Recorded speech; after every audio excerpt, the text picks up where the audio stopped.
Today's video is brought to you by Vincero. Hey brother! Guys, I cannot even freaking remember the last time I was so invested in a show from week to week the way I am with WandaVision. Well, that's not true. It was The Mandalorian like 2 months ago. But either way, this show has my attention and it just seems like it gets better and better each week and I cannot stop thinking about it. Oh, and they're doing that thing where every time they answer one question, they just introduce like 6 more. Oh, okay, so everyone's like hearing Wanda's voice inside their head and sort of being like forced to do whatever it suggests. I get, wait a minute, why is Monica's head scan all white? And why isn't she letting them take more blood? She does that. It's because she has power similar to that of Captain Marvel, but that's probably a whole different video. Either way, if you think it's a coincidence her rank is Captain, you're kidding yourself. But obviously the huge thing that seems to have insane ramifications, not just for Wanda and the people of Westview, but also for the entire MCU at large, is the sudden reappearance of her twin brother, Pietro Maximoff, but not quite as we remember him. You didn't see that coming. Today, we get to the bottom of it.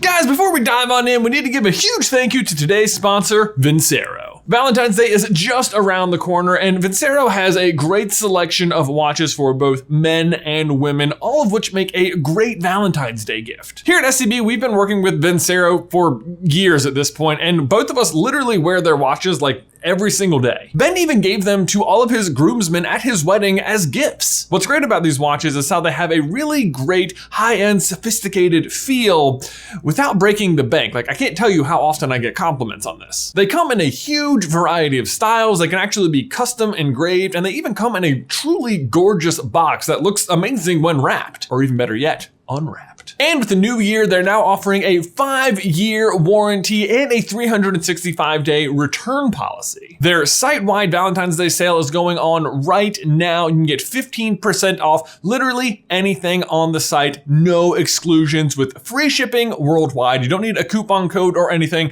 just head to the URL in the description. So again, that is 15% off site-wide, no exclusions. Just head over to vincerowatches.com/SCBFeb for 15% off everything plus free shipping worldwide. Again, that is vincerowatches.com/SCBFeb. Link is in the description down below. By the way, the Feb in there, that's not for February, that's for freaking exclusive. Booyah! Okay, so episode 5 of WandaVision, titled On a Very Special Episode, is crammed with explanations and revelations and little hints about what's been happening and where the show is going, and it's a lot to unpack. But let's start with the title. On a Very Special Episode is actually an advertising term that used to be really popular for promoting certain kinds of TV sitcoms. Specifically, episodes that were going to deal with a more controversial topic or social issue. That is why, despite most of Wanda's episodes being very upbeat and chipper, this one was a little more subdued as Wanda taught her rapidly aging children about the permanence of death. A minorly ironic lesson, as it is totally confirmed in this episode that Wanda broke into S.W.O.R.D. and stole Vision's corpse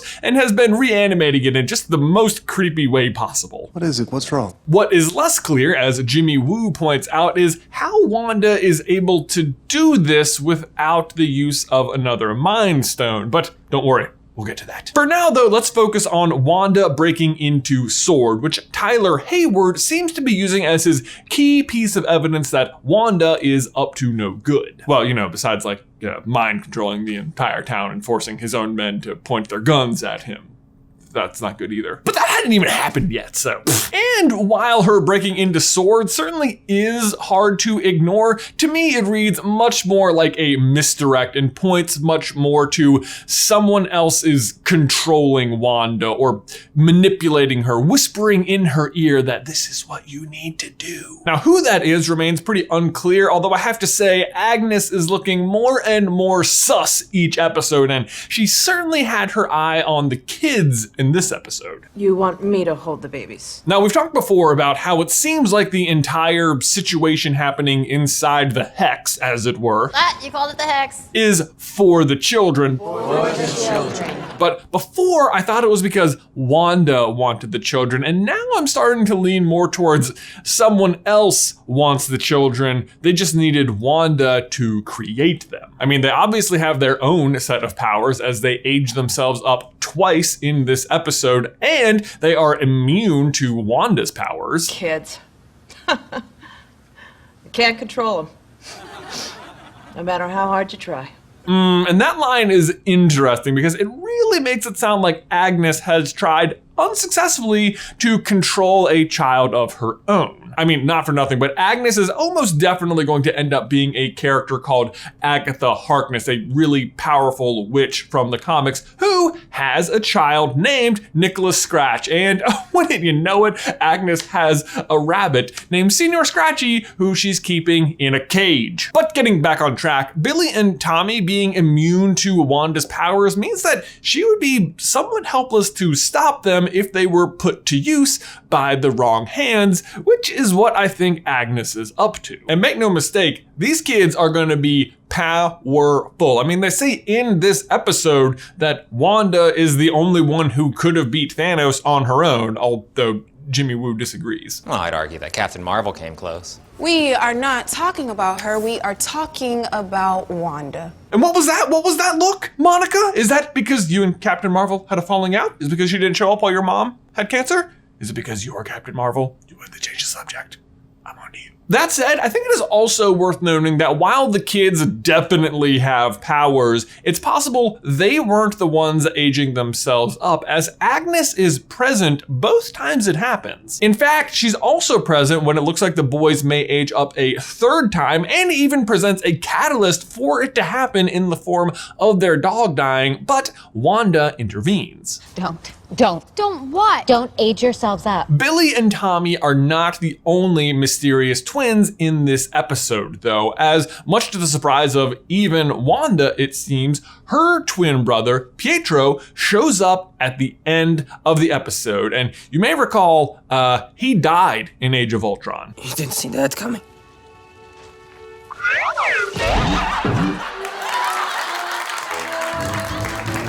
Not only did he die, but you, much like Darcy, probably noticed that, hey, that's not what Pietro looks like. She recast Pietro? But you know what? It is what Pietro looks like. You're just thinking of the wrong movie. Because this isn't the same Pietro who died in Age of Ultron. It's this one from the X-Men movie. And if our audience is anything like the real life conversations I've had with people, half of you were like, yeah, we know. But the other half of you were like, what? But to answer your immediate question and or concern, this is a big deal because no, the X-Men movies are not a part of the MCU. And yet, here Pietro is crossing universes. So like, what the heck is going on? Well, let's back up a tick. When Pietro first rings the doorbell, Wanda says, I didn't do that, to which Vision is pretty skeptical. You don't believe me. Wanda, I want to, but at this point, I'm ignoring statistics entirely. Now, what they want you to think is that Wanda actually is genuinely surprised and that Vision is fairly misguided in his skepticism. But what I think is happening is that they're both correct. Vision is accurate that Wanda did make this happen, but Wanda is still genuinely surprised because she doesn't realize she made it happen. But I think she did because Wanda makes the rules, and earlier in the episode when her sons asked if she had a brother, she responds, I do. Yeah, he's far away from here, and that makes me sad sometimes. I do. Not I did, but I do, present tense, have a brother. Now, to be fair, it is not uncommon to refer to a deceased loved one or friend or significant other in the present tense, and that might be what Wanda thinks she's doing here. But within the context of the show, I think she might have inadvertently brought something or someone into existence, or else into this existence from a different existence. But see, saying she has a brother in the present tense creates a bit of a conundrum for this reality because her brother is dead, and they actually discuss the rules of death in this episode. We can't reverse death, no matter how sad it makes us. So reversing death is not a power Wanda has. So the reality's solution to providing her a brother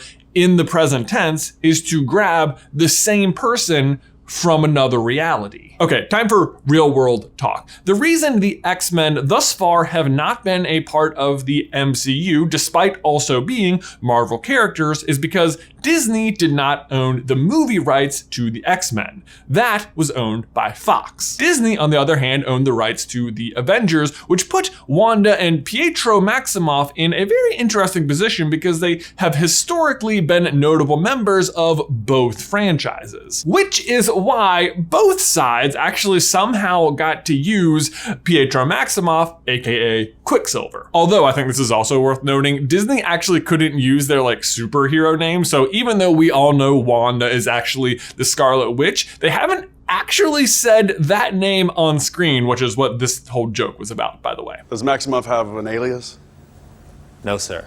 No funny nickname? Not a one. But anyway, Disney recently purchased Fox, finally giving them full access to other Marvel characters like the X-Men and Fantastic Four, which, by the way, the aerospace engineer Monica texts right here is almost definitely Reed Richards, aka Mr. Fantastic, but we'll see. Either way, with the purchase of Fox, it looks like the idea of a Marvel multiverse is actually finally fully coming into fruition. I mean, the next Doctor Strange movie is already called Multiverse of Madness, and it looks pretty confirmed that Tobey Maguire and Andrew Garfield are going to be appearing in Spider-Man 3. Spider-Man's actually Sony, not Fox, but that's not the point. The point is that Marvel is clearly moving ahead with the notion of heroes from other non-MCU storylines finding their way into the MCU, and Pietro Maximoff is the first one. That said, you might be wondering, now wait a minute, if Wanda can't bring people back from the dead, what about Vision? To which I would say, while he was very much certainly really alive, he was also very much certainly not a real human. So I'm thinking some different rules apply here. But there is still Jimmy Woo's question of needing another Mind Stone to consider. But how did she even do it? Bring him back without the Mind Stone. But similar to how Pietro arrived, I think it's pretty possible another Mind Stone just arrived from another reality. I mean, the whole middle section of Endgame is literally the Avengers traveling to other realities to retrieve such stones. And not for nothing, but the Ancient One actually explains to Bruce the dangers of taking a single Infinity Stone out of one reality, but then we never get to see anything dangerous actually happen because of that. But maybe that is what we're gonna see, and there's a reality out there that's now missing its Mind Stone. Alternatively, it is also possible that since Wanda's powers are from the Mind Stone and she was the only one who could destroy it, maybe she's also the only one who could make another one? But who says you even need a Mind Stone at all? I mean, Shuri was doing something in Wakanda with the Mind Stone. Maybe she just uploaded his consciousness and they won't even need one. I mean, all that said, we already know it's not actually Vision there and that Wanda's just reanimating his corpse and that it's really just him with a hole in his head. So maybe there is no Mind Stone at all and it's just an illusion. Anyway, the point is, this Pietro looks different from Wanda's brother because this is a whole second Pietro. This is not just another townsperson that Wanda is dressing up or shapeshifting to fit into her narrative. Because if it was, he'd just look exactly like her actual brother. And it is also not just some crazy Easter egg oh, hey, look, they got the guy who played Pietro in the X-Men movies to play the recast version of him in WandaVision. That's hilarious. No. That is the Pietro from the X-Men movies, and whatever happened to him in those movies happened to this guy. So he is gonna be super mega confused if and when he ever gets out from under Wanda's spell. Which brings up some really interesting possibilities because there have been a lot of rumors floating around about a Luke Skywalker level cameo happening this season on WandaVision, which in case you don't know is a reference to Luke appearing in the final episode of The Mandalorian this past season. Now it's possible that Evan Peters showing up as Pietro in this last episode was that cameo, but I don't know. I mean, Luke Skywalker is the main character of the original Star Wars trilogy. He's showing up in a TV show 30 years later is crazy. Pietro feels more like the Ahsoka episode, if you ask me. Big, yes, but Luke Skywalker big? Maybe not. Not that the implications of a Marvel multiverse incorporating the Fox franchises isn't huge, but I'm just not sure if like Quicksilver is the cameo they were building up. But so who then could it be? Well, you know, we have guesses, so let's start with our first one. We know that at least in the Fox X-Men universe that one Magneto is Quicksilver's father. And as this is a family sitcom, I am gonna put at least one bet on either Ian McKellen or Michael Fassbender showing up, because that would indeed be like, whoa. Like if you accidentally create Pietro, great, but then if you accidentally recreate your dad, then you're gonna have a real problem. Now, going in a different direction, a lot of people have also guessed either Doctor Strange or Captain Marvel, just because of the multiverse of madness, or because Monica's on the show and they keep talking about Captain Marvel. And while again, that would be awesome, I'm just not sure it's like Luke Skywalker level, because in the MCU, it's just not that uncommon for characters to cross over anyway. Like I wouldn't even be surprised if I saw other Marvel characters. No, I think for it to be that big, you gotta go other universe. And we've mentioned the Fantastic Four a couple of times, so here's our wild card guess. Wanda sees a man and it can't be, but it is, and the camera turns around to reveal a not super old Steve Rogers. And you're like, oh my gosh, is Cap back? But no, instead, flame on. Like, I'm sorry, it doesn't get much bigger than Chris Evans, who you think to be Captain America, secretly being Johnny Storm, introducing the Fantastic Four into the MCU. That would be like, Luke Skywalker, who? But hey, speaking of hot new things, we have an announcement here at SCB that we are very excited for, and that is that this Friday, we are launching the video version of our podcast, Popcorn Culture, right here on the main channel of SuperCarlinBrothers. Now, don't worry, if you're a longtime listener of the Pop, it will still be available everywhere you listen to podcasts. But also, if you've never listened to the show, don't worry, you don't need that much background. Ben and I mostly just discuss sort of behind the scenes here at SuperCarlinBrothers and tell stories of the different adventures we had growing up and get a little bit more into our personal lives. In fact, here's a quick preview. Thank you so much for liking this video and subscribing to the channel if you haven't already. Ben, I will see you in another life, brother. What's poppin', everybody? Hello and welcome to Popcorn Culture. My name is Ben Carlin and I am your host. Here with me today is my brother Jay, who will be in every episode. That's right, I will be in every episode as the esteemed co-host of this show, Popcorn Culture. If anything, I feel like this is the least hostiest maybe you've ever been. You think it's the least hostiest I've ever been? Well, it's simultaneously the most hostiest, the most host, and host of the most, and the lost host. The lost host? The lost host? The lost, yeah, maybe.